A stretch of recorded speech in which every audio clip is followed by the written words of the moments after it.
Hello, everybody. Welcome to technically my third broadcast, but this is the second one because for some reason I had did this particular topic earlier this evening and I ended up deleting it.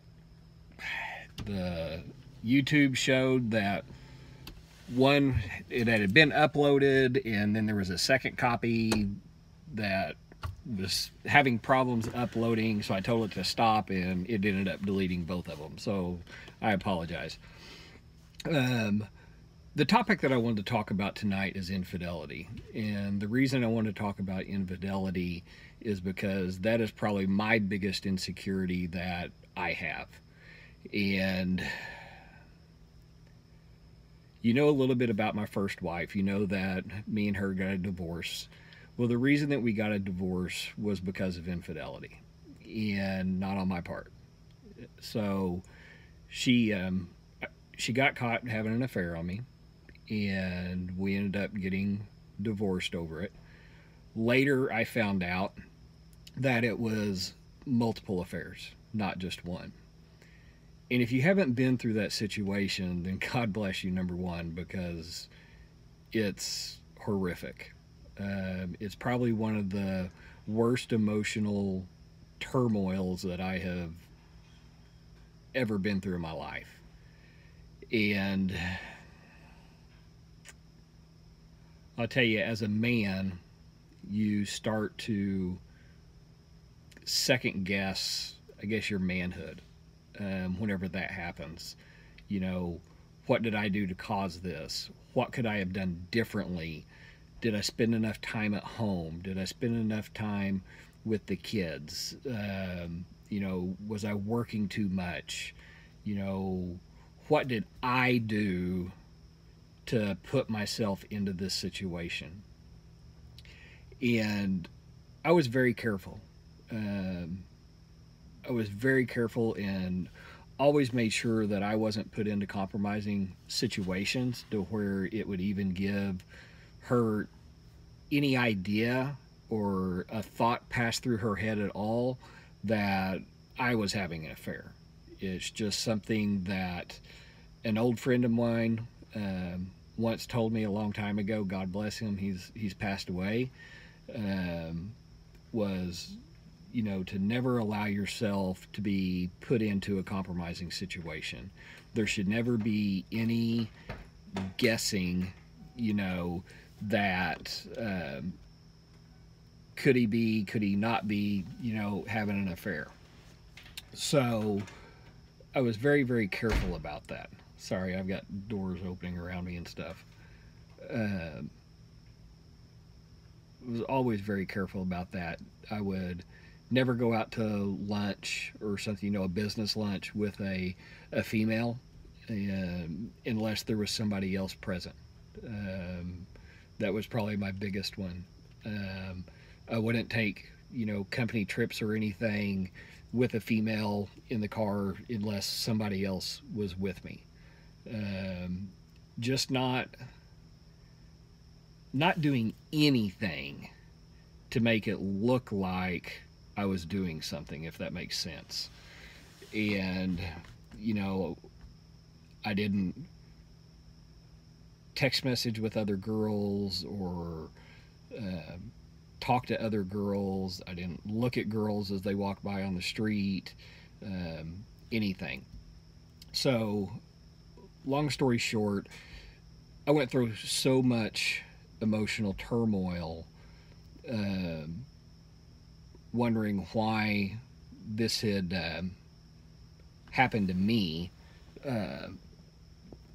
what I had done wrong, that I had actually got to a point that, suicide was looking like an option.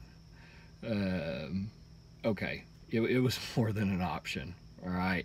Not something that you want to really admit to, but it was more than an option. And I know my daughter is going to be watching this vlog. Mackenzie, I love you. Mackenzie saved my life. It's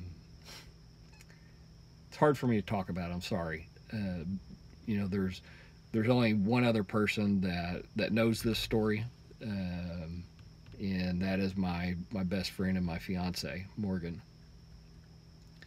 But I was ready to end my life, and I couldn't live with myself. I couldn't live with the fact that I had failed.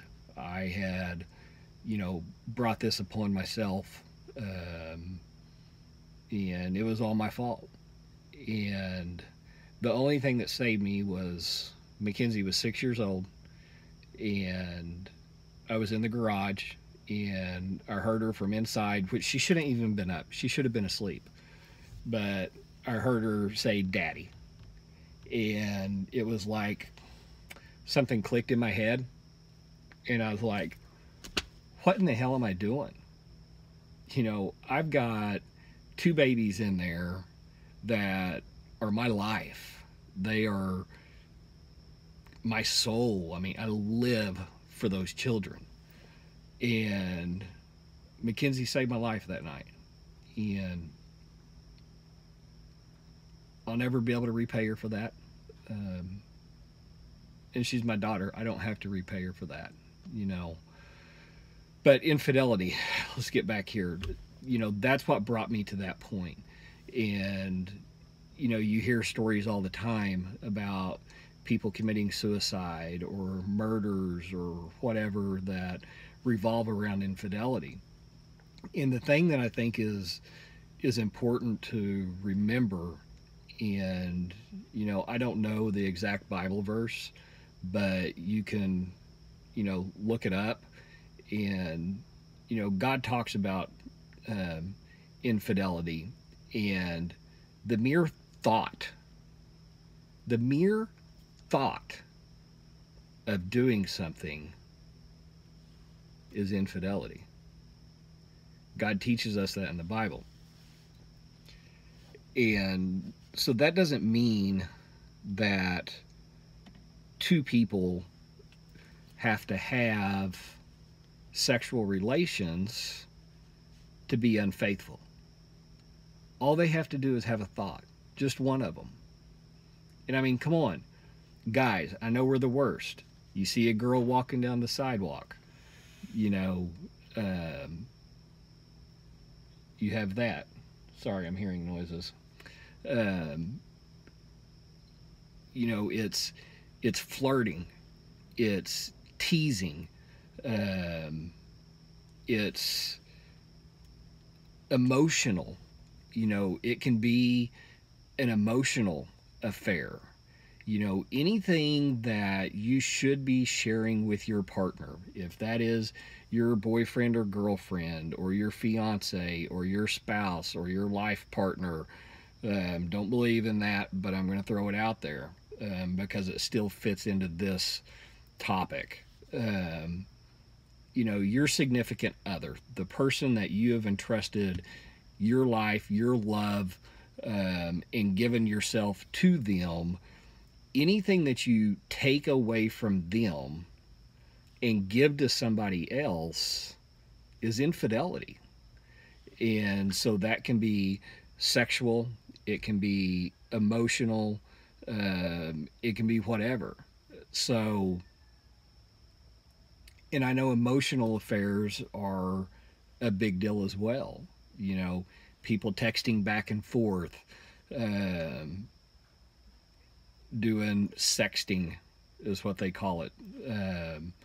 You know, in God's eyes, you just committed adultery. All right? So the sad thing is how our society has gotten to this.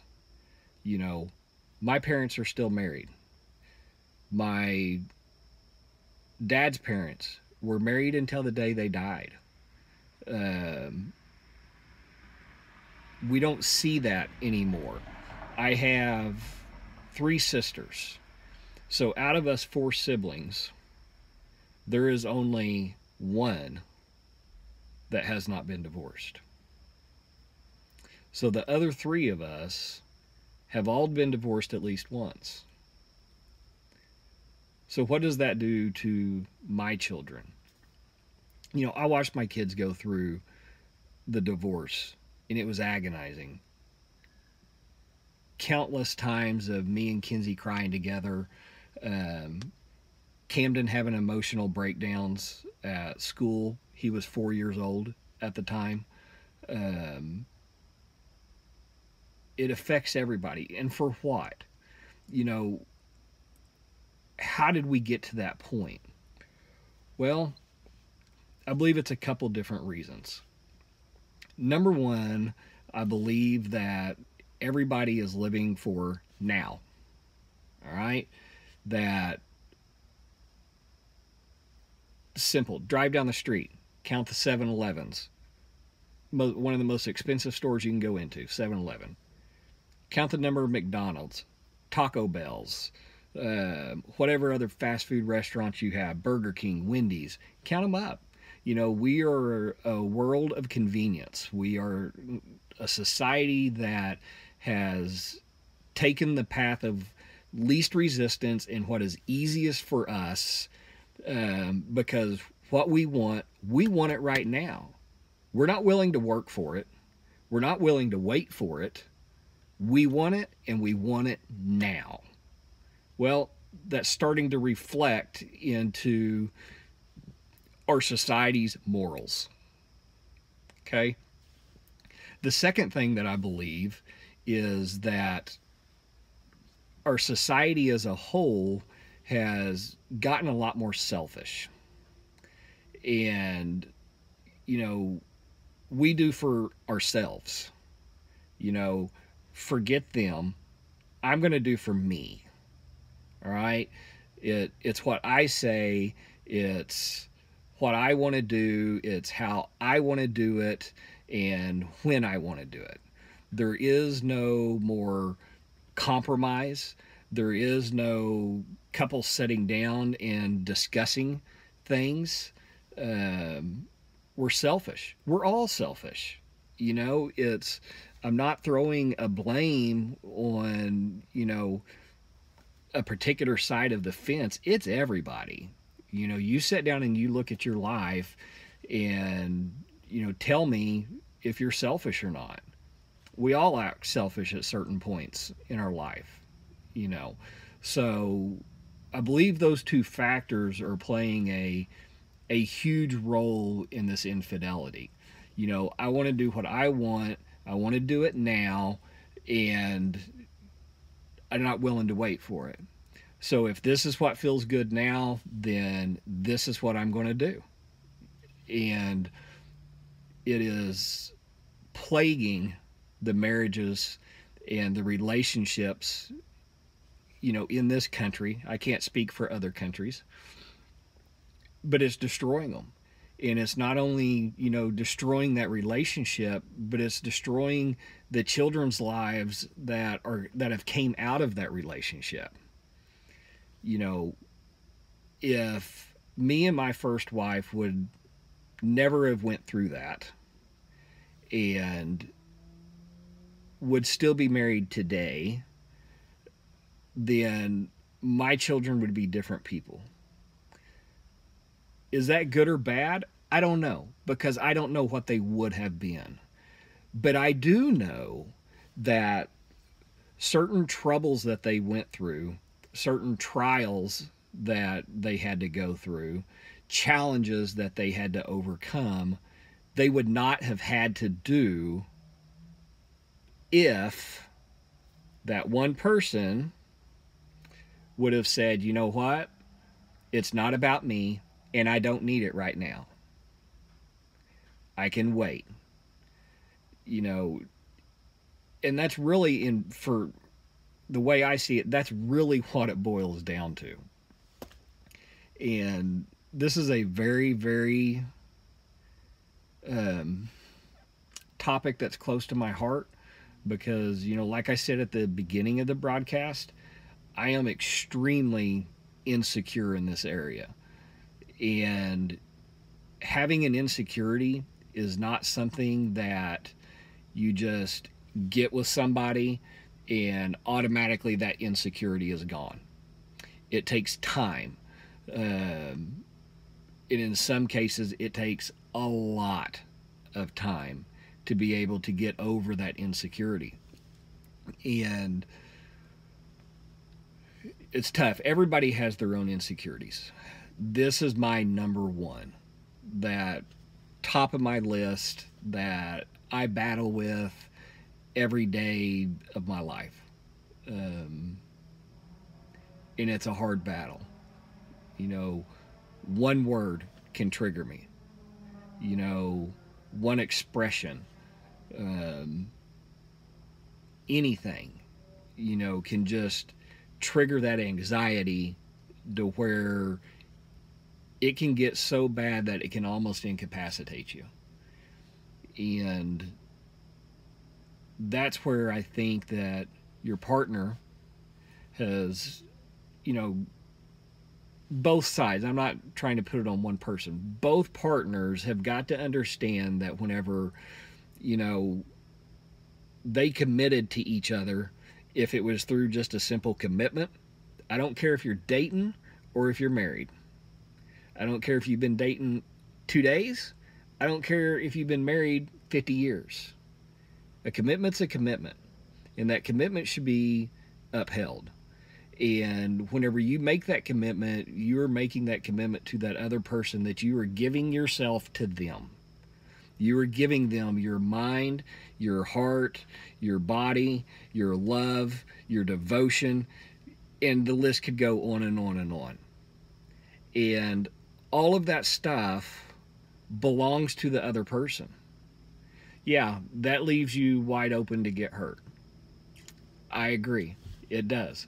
But if both people are on the same page and both people are giving and understand what they're giving and what they are getting, and they treasure that, then it's going to be the best relationship that could ever be.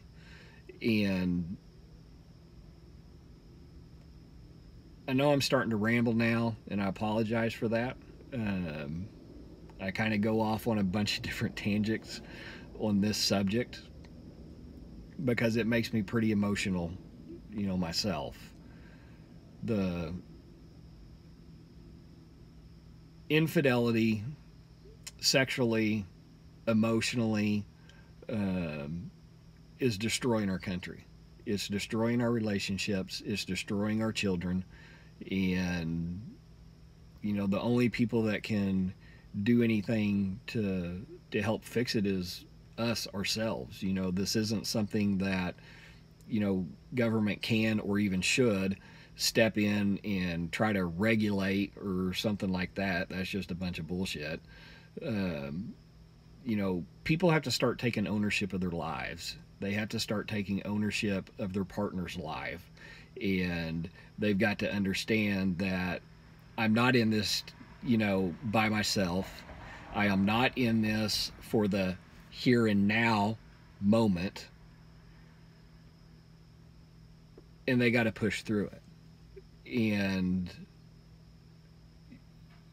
infidelity is forgivable. I can tell you for me that I was unable to forgive. Let me back up. I was unable to make the relationship work after it happened. All right. It was too early, number one, and I'm still insecure about it to this day. So, that should tell you something right there. But in God's eyes, infidelity is forgivable. So, God can forgive you for any unfaithful actions that you've had. As He has me. Because like I said, it's not just the actual sexual intercourse that makes somebody unfaithful. It's just that mere thought. And so, before I close this down, because I'm approaching up on my 20-minute mark where I try to keep these broadcasts at, Um, Look at your partner. Take a minute to look at them tonight and remember why you're with them. Remember why you chose them. Remember why you loved them. Remember why you decided that I want to make a life with this person. I want to bring other lives into this world with this person. And think about it and process all of that, and it just answers yourself the simple question that anytime something pops into your mind, answer yourself the simple question: is doing this right now worth what I can lose? Is it worth it? It's a question that only you can answer. I'm going to end it with that. I would say that I would really appreciate it if you could share this vlog to your Facebook or any other social media. I'm trying to get a following built up, and I've got a lot more vlogs that I'll be doing over time, and there will be, probably at least one or two more this week. Next week I won't have any because I'll be out of town. But please share it if you got anything out of this, if you know somebody that you think this might help. And I think everybody needs to hear it personally. Remember, these are my thoughts, my viewpoints. Somebody else may have completely different thoughts and viewpoints, but please share the broadcast if you would. And I look forward to my next vlog, and if you have any recommendations on anything that you would like for me to talk about, shoot me a message, and I will definitely see what I can do. Y'all have a great night.